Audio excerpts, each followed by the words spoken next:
Quixadá, 3 de abril de 1976. O agricultor Luiz Barroso Fernandes foi abduzido, sequestrado por um disco voador.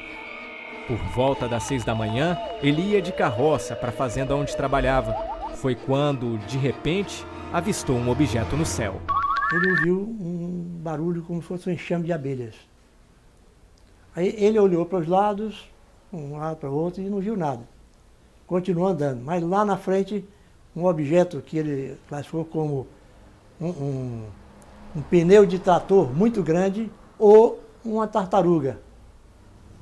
Passou por cima da charrete que ele ia dirigindo e parou na frente.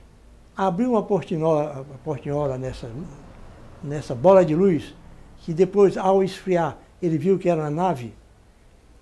Abriu a portinhola, saíram 2 ufonautas. Eles jogaram uma espécie de raio de luz sobre Barroso e o levaram para dentro da nave. Devolvido 2 horas mais tarde, o agricultor apresentava estranhos sintomas, como tontura, náuseas, tremores por todo o corpo e uma intensa dor de cabeça. Barroso não conseguiu mais se livrar dos problemas de saúde que só pioravam. Ele começou a regredir mentalmente, perdeu a coordenação motora e passou a ter uma vida vegetativa até morrer. Começou a chegar gente fora. Tomaram que eu publiquei na revista da Inglaterra, e aí divulgou-se e muita gente veio para cá. Na Argentina, Peru, Estados Unidos, Inglaterra, Japão, todos eles vieram aqui e saíram sem uma explicação. Outro caso ufológico fantástico aconteceu em 1998. Manuel de Queiroz estava participando de uma festa de aniversário em um sítio na Serra de Pacuti. Por volta das 8 da manhã, ele desapareceu inexplicavelmente.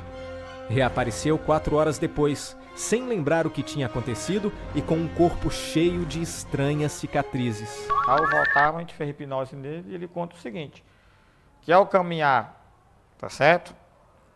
Numa vereda, que ele chama vereda, que é um caminhozinho, né, de terra e mato, aí ele disse com a luz, primeiro ele escutou uma explosão, tipo transformador, pum!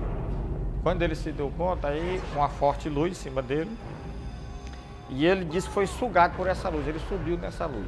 Manuel foi parar dentro de um disco voador em uma sala arredondada semelhante a um laboratório de hospital. Estava paralisado, deitado em uma maca e sobre seu corpo um aparelho emitia vários raios que o percorriam de uma ponta à outra. Existiam como se fossem 2 ou 3 pessoas, que ele chamou pessoas, né? Só que essas pessoas eram pequenas, entendendo? Cabeça um pouco grande, mais magras, meio pálidas.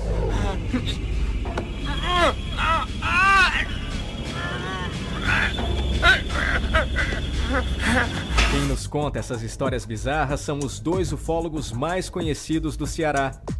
Este é Reginaldo de Ataíde, cearense, 72 anos. É um dos ufólogos mais respeitados do Brasil, estuda o fenômeno há 48 anos. Ataíde é o presidente do Centro de Pesquisas Ufológicas do Ceará. Além disso, é jornalista, coeditor da revista Fenômeno e UFO e já publicou 4 livros sobre o assunto. Então você já está satisfeito com as pesquisas que você fez? Comparado com os outros pesquisadores, o nosso centro de pesquisa é o primeiro do Brasil. Este outro ufólogo que também garante a veracidade dos discos voadores é José Agobar Peixoto. Ele é professor aposentado da Universidade Federal do Ceará e presidente da Associação dos Ufólogos Independentes do Brasil. Agobar estuda os discos voadores há 40 anos e possui uma vasta documentação acerca dessas estranhas máquinas voadoras. Está vendo os melhores casos do Brasil, nesses últimos 10 anos, tem ocorrido aqui. E a importância disso é que é documentado.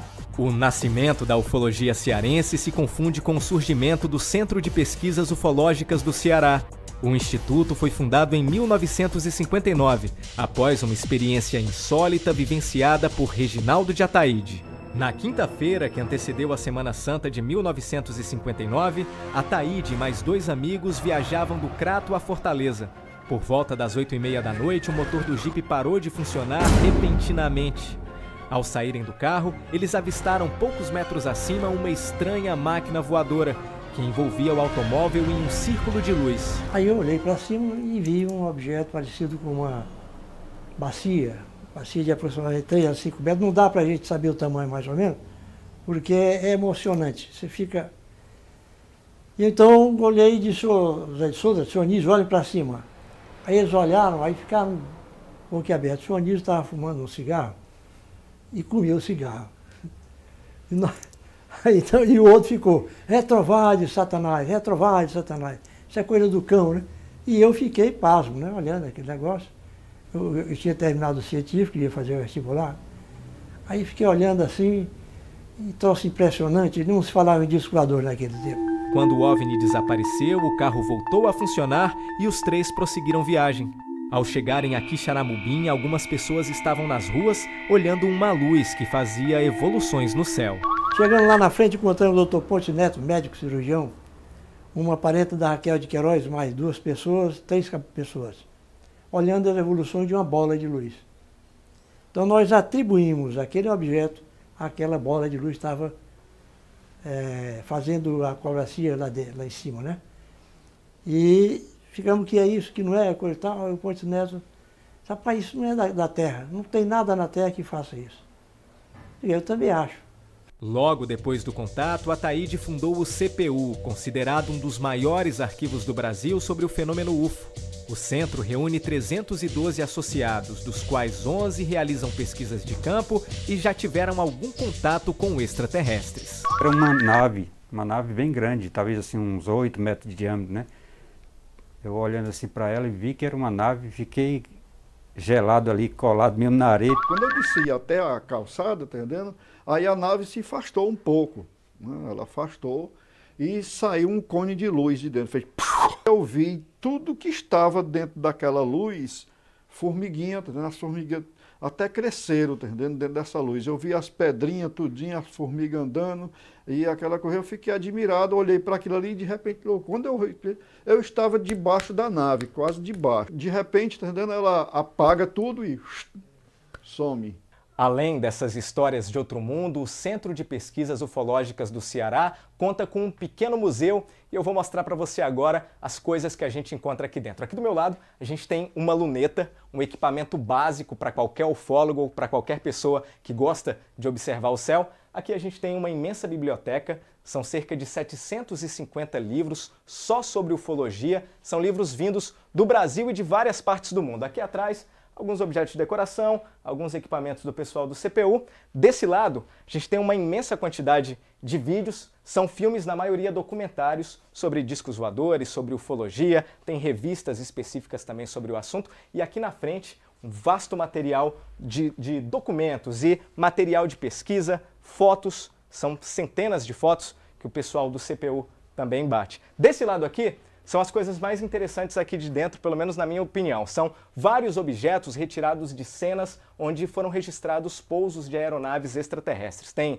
pedaços de madeira, tem pedaços de rocha, tem até água, enfim, são coisas retiradas de cenas onde foram registradas naves. E o mais impressionante, o mais interessante que a gente tem aqui, são esses 2 pedacinhos de metal que os ufólogos aqui do CPU juram ser fragmentos de discos voadores. O número de casos envolvendo UFOs no Ceará é realmente impressionante. Agobar garante que, além de quantidade, existem muitos casos de qualidade, com fotos, filmagens e outros tipos de evidências. Eu pesquisei uma menina jovem, de seus 18, 19 anos, onde ela foi... Os ETs entraram lá, possivelmente no apartamento dela, e fizeram um trabalho desse de colher algum material biológico. Já o Centro de Pesquisas Ufológicas do Ceará tem 3.418 casos catalogados em 48 anos de atuação. Na opinião de Ataíde, o nosso estado não é um privilegiado em ocorrências ufológicas. Os milhares de casos catalogados têm mais a ver com uma boa quantidade de ufólogos atuantes. Os pesquisadores cearenses é que são mais ativos do que os outros pesquisadores. A maioria dos pesquisadores de fora, eles usam o computador. Eles ficam atrás da máquina, do computador, pegando as informações que vêm de outros estados ou de outros pesquisadores, na maioria deles, rapazinhos, e que inventam histórias e lançam na mídia. E Fortaleza é uma das cidades onde mais aparecem discos voadores, pelo menos de acordo com o professor Agobar. Ele já pesquisou cerca de 50 bons acontecimentos ufológicos na capital. Os motivos que atraem os discos voadores à Fortaleza seriam a posição geográfica da cidade e as grandes construções. Tem surgido nessa área construções grandes, né? Metais que refletem muita luz. Então, o Mucuri tem essa ponta, né? Quem está lá de cima, né, vê essa saliência, né? Tá entendendo?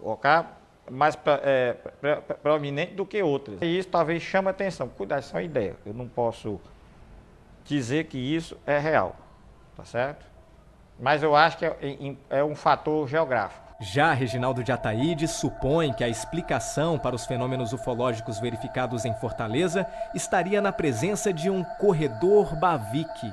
E é aqui na Praia do Futuro, viu, gente? Lá em cima, no céu da Praia do Futuro, existe uma entrada para um corredor Bavique.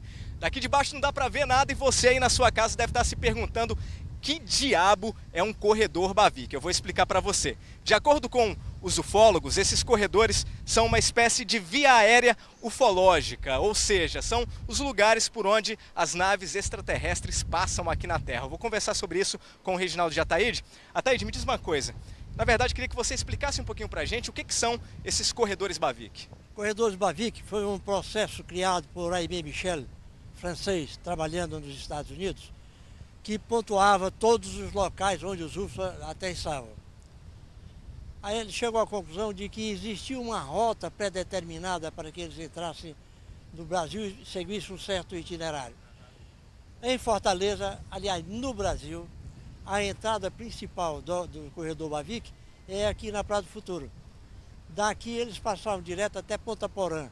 E as subvias aéreas, ou seja, subcorredores Baviques, um se dirigia até a cidade de Quixadá, Xaramobim, Senador Pompeu, e o outro entrava aqui para o lado de Pernambuco, Rio Grande do Norte, Pernambuco, e entrava para o oceano. Não sabemos para onde eles se deslocavam. Se para alguma espaçonave, nave-mãe, qualquer coisa assim. E Ataíde, é verdade que por conta disso existe um grande número de avistamentos de discos voadores aqui na Praia do Futuro?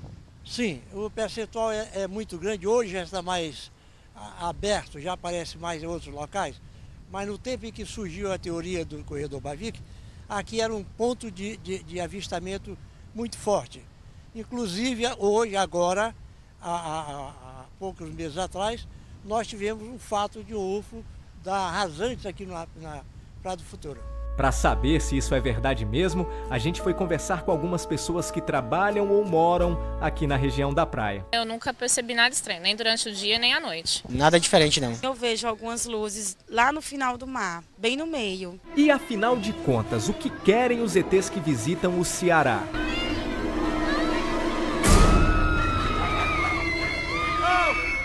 Experiência científica seria um motivo principal das viagens dos ufonautas. Seres humanos, animais, plantas e minérios são objetos de estudo dos extraterrestres.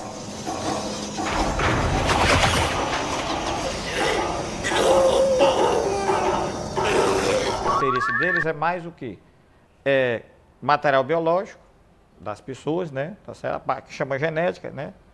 A parte, vamos dizer assim, da fauna, né? Tá certo? Da parte biológica relativa a vegetais, né? Vegetação. E tem uma parte que é importante, que é o caso de Santa Quitéria e talvez Quixadá.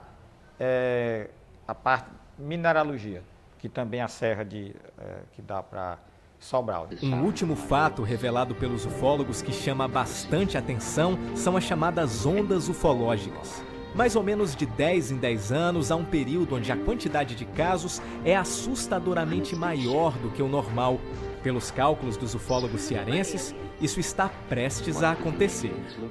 Nós estamos entrando num ciclo desse, porque nos últimos 4 ou 5 meses, foram avistados aqui no Ceará, principalmente, vários UFOs, inclusive filmados e fotografados.